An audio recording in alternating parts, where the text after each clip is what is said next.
Jain Cadet, today we are going to study about food security. This is not in your syllabus, but we will be studying only for knowledge purpose. This is a small topic which is given in agriculture chapter of class 10th NCERT book Geography.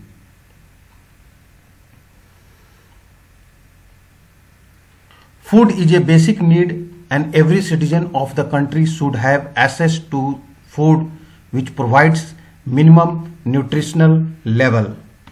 If any segment of our population does not have this access, that segment suffers from lack of food security. The number of people who do not have food security is disproportionately large in some regions of our country, particularly in economically less developed states with higher incidence of poverty. The remote areas of the country are more prone to the natural disasters and uncertain food supply.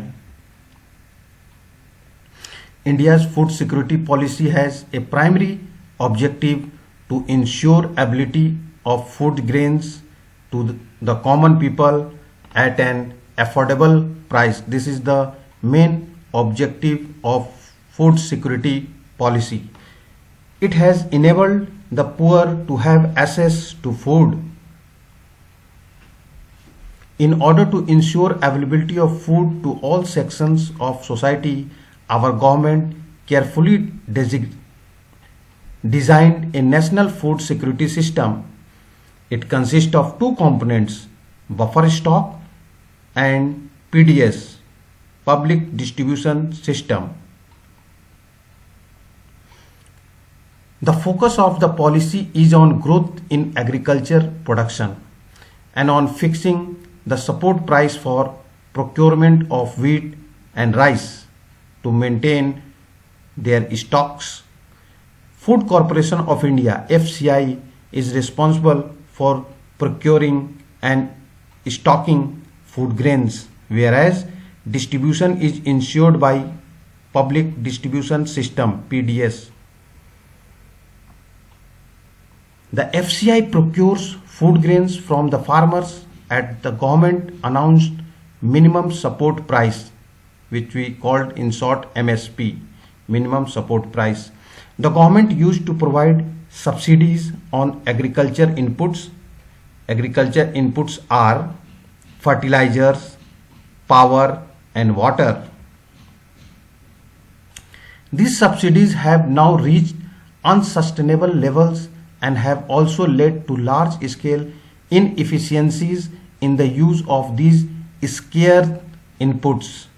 Excessive and imprudent use of fertilizers and water has led to waterlogging, salinity and depletion of essential micronutrients in the soil.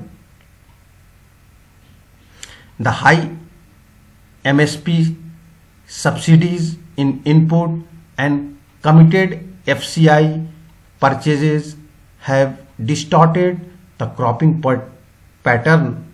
Wheat and paddy crops are being grown more for the minimum support price they get. Punjab and Haryana are foremost examples. This has also created a serious imbalance in inter-crop parities. The consumers are divided into two categories: below poverty level, in short it is called BPL, above poverty level, in short it is called as APL, BPL and APL, with the issue price being different for each category. For BPL price is different, for APL price is different. This categorization is not perfect and a number of deserving poor have been excluded from BPL category. Some of the so-called APL slip back to BPL because of the failure of even one crop, and it is administratively difficult to accommodate such shift. Each district and block can be made self-sufficient in food grain production if government provides proper agriculture infrastructure, credit linkage, and also encourages the use of latest techniques. Instead of concentrating only on rice and wheat, the food crop with a better growth potential in that particular area must be encouraged. Creation of necessary infrastructure like irrigation facilities, availability of electricity, etc., may also attract private investments in agriculture.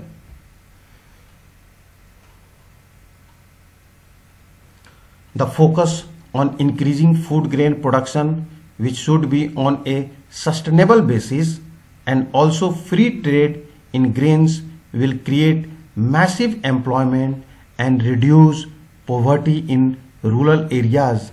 There has been a gradual shift from cultivation of food crops to cultivation of fruits, vegetables, oilseeds, and industrial crops. This has led to the reduction in net sown area under cereals and pulses.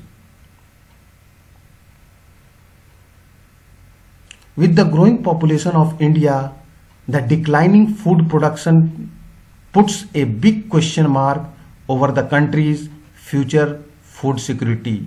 Really, it is a big question mark. The competition for land between non-agriculture uses such as housing, etc., and agriculture has resulted in reduction in the net sown area.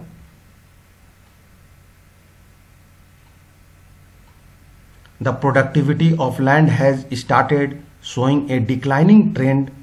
Fertilizers, pesticides, and insecticides, which once showed dramatic results, are now being held responsible for degrading the soils.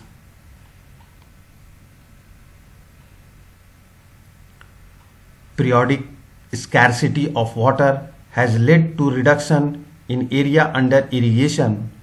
Insufficient water management has led to waterlogging and salinity. One important reason is land degradation. Free power to a section of farmers has encouraged them to pump groundwater to grow water intensive crops in low rainfall areas such as rice in Punjab, sugarcane in Maharashtra. This unsustainable pumping has reduced water storage in aquifers. Consequently, many wells and tube wells have run dry. This has pushed the marginal and small farmers out of cultivation. The big farmers with deeper tube wells still have water, but many others face a water crisis. Inadequate storage and marketing facilities also act as a disincentive to the farmer. Thus, the farmers are badly affected by the uncertainties of production and market. They suffer from a double disadvantage as they pay high prices for inputs such as high yielding variety of seeds, fertilizers, etc., but lack the bargaining power to fix prices in their favor. All the production reaches the market simultaneously. The higher the supply, the lower is the demand. This causes distress sale also. Therefore, there can be no food security without the security of the small farmers. Thank you.